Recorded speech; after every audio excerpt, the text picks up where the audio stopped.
Thrissur അകലയാട് ഒറ്റയിനിയിൽ petrol പമ്പിൽ മോഷണം. Office റൂമിന്റെ ഗ്ലാസ് ഡോർ തകർത്താണ് മോഷ്ടാവ് അകത്ത് കയറിയത്.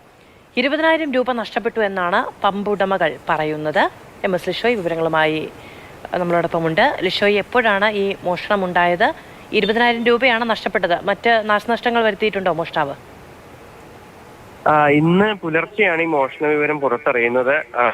ഈ അകലാട് ഒറ്റയിനി പെട്രോൾ പമ്പിലാണ് മോഷണം നടന്നത്. ഇന്ത്യൻ ഓയിൽ കോർപ്പറേഷന്റെ ഈ പമ്പിലാണ് മോഷണം നടന്നിരിക്കുന്നത്. എറണാകുളം സ്വദേശികളായ ഇഷാൻ അഷ്റഫിന്റെ ലൈസൻസിലുള്ള ഈ പമ്പിലാണ് മോഷണം നടന്നത്. പമ്പിനടുത്ത ഒരു ഷെഡിൽ ജീവനക്കാർ താമസിക്കുന്നുണ്ടായിരുന്നു. പക്ഷെ അവർ ഈ ശബ്ദമൊന്നും കേട്ടില്ല എന്നാണ് പറയുന്നത്. ഈ മോഷ്ടാക്കൾ മുമ്പിലെ ഗ്ലാസ് ഡോർ പൊട്ടിച്ച് അകത്ത് കയറി ഇരുമ്പ് മേശയ്ക്ക് അകത്ത് സൂക്ഷിച്ചിരുന്ന ഈ പണമാണ് അവിടെ നിന്നും മോഷ്ടിച്ചെടുത്തത്. ഈ ഏകദേശം 20,000 രൂപ ഉണ്ടായിരുന്നു എന്നുള്ളതാണ് ഈ പമ്പ് ഉടമകൾ പറയുന്നത്. ഇവരുടെ പരാതിയുടെ അടിസ്ഥാനത്തിൽ വടക്കേക്കാട് പോലീസ് എത്തി ഇപ്പോൾ അവിടെ ഈ കാര്യങ്ങളൊക്കെ പരിശോധിച്ചു. ഫോറൻസിക് സംഘം എത്തി പരിശോധിച്ചു.